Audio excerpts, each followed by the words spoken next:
Gini, kita ngomong terus terang aja gini, di samping Prabowo itu kan ada orang-orang yang sebenarnya jauh lebih mumpuni untuk menjadi wapres. Ada Erick Thohir yang sudah siap-siap dengan pundi-pundinya dari awal menjabat Menteri BUMN sudah kampanye, ya kan, mau jadi calon presiden. Ini cawapres aja lepas. Padahal Jokowi sendiri memberikan luar biasa panggung ke dia kan. Terakhir Menko Marinvest dia yang ad interimnya ketika Luhut tidak bisa. Ada Yusril Iza Mahendra yang selevel dengan Mahfud MD, ahli hukum tata negara dan usianya juga kurang lebih sama.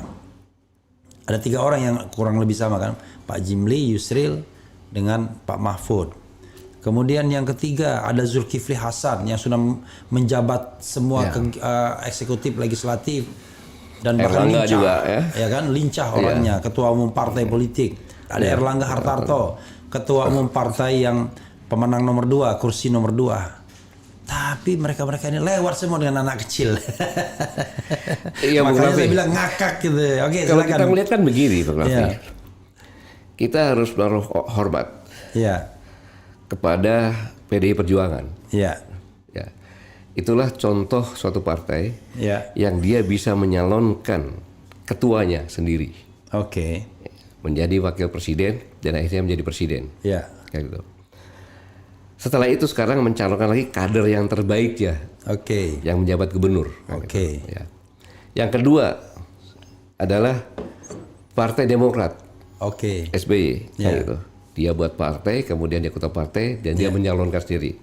Itulah sebenarnya partai seperti itu kan gitu. Yang kedua Prabowo Subianto, ya kan? Dengan Gerindra, kan gitu, mencalonkan, sampai dengan sekarang. Kemudian PKB, Caimin, sekarang mencalonkan sebagai Wapres. Partai memang begitu kan gitu. Yang jadi pertanyaan, Bung Raffi, Golkar, pemenang kedua. Ini kan sebenarnya dengan mengangkat Gibran sebagai Golkar kemudian dicalonkan untuk menjadi Wapres, itu kan pelecehan terhadap kader-kader Golkar yang luar biasa. Termasuk Erlangga sendiri. Dan Golkar ini luar biasa loh. Ketika reformasi dia digebukin, bahkan mau dibubarkan kan. Tapi selang pendekik pemilu nomor 1 loh. Nomor 1. Tahun 1999 digebukin di mana-mana. Tahun 2004 nomor 1. Nomor 1. Jadi Golkar itu luar biasa gudangnya kader. Karena mereka menerapkan. Contohnya saja, sekjennya. Sekjen TNI Purnawirawan Ludwig Paulus. Ketika masuk dia nggak diterima. Lu masuk dulu di bidang pertahanan. Gitu. Setelah masuk di bidang pertahanan, tahun kedua atau ketiga dia masuk ke PLH Ketua Golkar Lampung, baru jadi sekjen, kan gitu. Ini saya tidak mengecilkan generasi muda, tidak mengecilkan Gibran ya. Walaupun dalam kondisi yang sekarang ini dalam meningkatkan destinasi pariwisata, saya katakan cukup berhasil. Walaupun itu juga mungkin tidak menampik ada bawaan dari wali kota yang ramah kan, Pak Rudi kan gitu. Yang kedua, ya enak jadi wali kota yang homogen, lalu dibantu pula oleh pusat. Proyek-proyek pusat kan banyak di sana. Kemudian pada saat weekend kemarin Airbus, Garuda menerbangkan Airbus untuk kunjungan untuk Jakarta Solo itu. Kebetulan saya di sana ada keberhasilan itu. Tapi kan dalam sektor seperti itu kan itu. Sedangkan siapapun bisa Pak kalau jadi wali kota, tapi kemudian bapaknya presiden, ya kan orang takut semua. Maksudnya di tempat di daerah yang homogen pula gitu. Tapi kan itu kan dia pandai mempermanfaatkan bapaknya itu kan. Juga. Jadi tetapi untuk negara ini 270, sebenarnya lagi 280 juta. Ini nasib loh. Nasib rakyat Indonesia loh ini. Itu yang menjadi kekhawatiran kita semuanya gitu. Kan pengamat politik pun menyampaikan kan bahwa Gibran dengan bergabung Prabowo, dia tidak meningkatkan tapi tidak menurunkan. Dia katakan baiknya karena apa? Tidak meningkatkan elektabilitas Prabowo, tidak menurunkan elektabilitas Prabowo. Nah, sekarang dengan kondisi sekarang pasti kan menurunkan. Iya. Kayak gitu. Nah, 2 hari ini hari yang sangat menentukan. Iya. Iya kan? Tetapi permasalahannya bagaimana Golkar, Bos? Bagaimana PAN, Bos? Oke. Tapi cukup Gerindra sama Demokrat cukup. Ngapain takut gitu loh. Iya. Dan itu akan berbalik. Kekuatan sebelah baru akan naik gitu. Kalau memilih bukan Gibran. Tapi yang jadi masalah begini.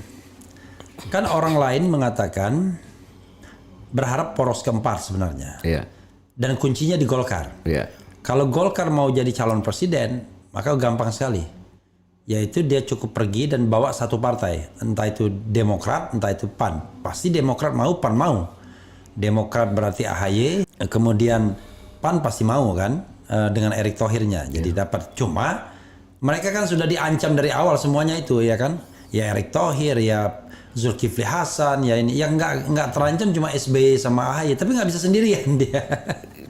Gitu. Bung Raffi, ya, yang jadi pertanyaan, Saudara Erlangga Hartarto itu apa jasanya dalam pembentukan Golkar? Iya. Ada nggak jasanya? Bapaknya yang mungkin ada sedikit. Saya tanya Pak Hartarto kan itu. Iya. Ada nggak sampai membesarkan Golkar? Ya dia kebetulan dibesarkan oleh Presiden Jokowi. Karena dia menjadi ketua umum ketika masa pemerintahan Presiden Jokowi. Iya. Dan kalau tidak didukung istana, mungkin nggak akan terpilih dia. Nah, kan itu ini mohon maaf. Yang orang saya mengatakan maksudkan, operasinya Luhut semua itu. Yang saya maksudkan, Bu Raffi, ya kan, masa dia tega menghancurkan Golkar? I see. Kan gitu. Iya. Dengan kemarin saya mengamati wajah demi wajah. Iya, nggak happy itu. Ketua Golkar kan gitu. Senyumannya kan senyum terpaksa. Iya. Gitu. Benar matinya. Kan, kita membesarkan Golkar setengah mati berdarah-darah. Dan saya yakin Golkar akan kehilangan konstituennya. Iya. Marah mereka semuanya. Kan kasihan kader-kader yang setengah mati berkampanye jadi DPR, pendukungnya kabur semuanya. Ya. Gitu. Dan harusnya apapun yang terjadi harusnya gunakan sistem partai yang sebenarnya.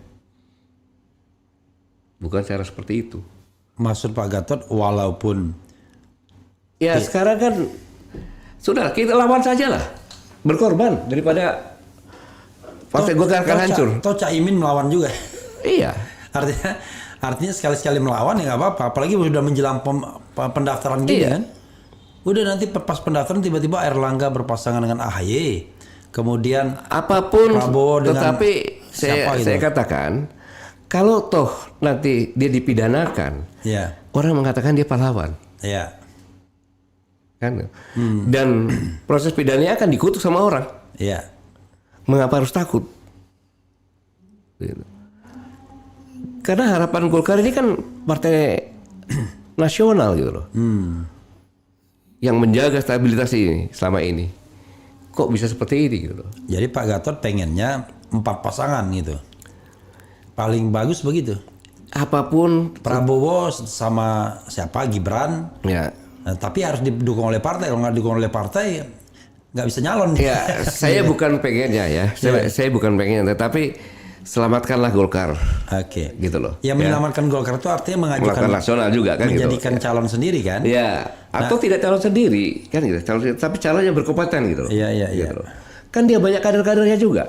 Tapi sebentar, kok saya jadi pengamat politik di bagian kita? Ya enggak. Kan memang menjadi pengamat politik di sini kan. Kan kita tidak bicara tentang hankam, kita bicara tentang politik gimana. Nah, dan nggak bisa juga saya bilang Bapak tim sukses kan. Tim sukses juga enggak. Jadi ya pengamat politik memang gitu.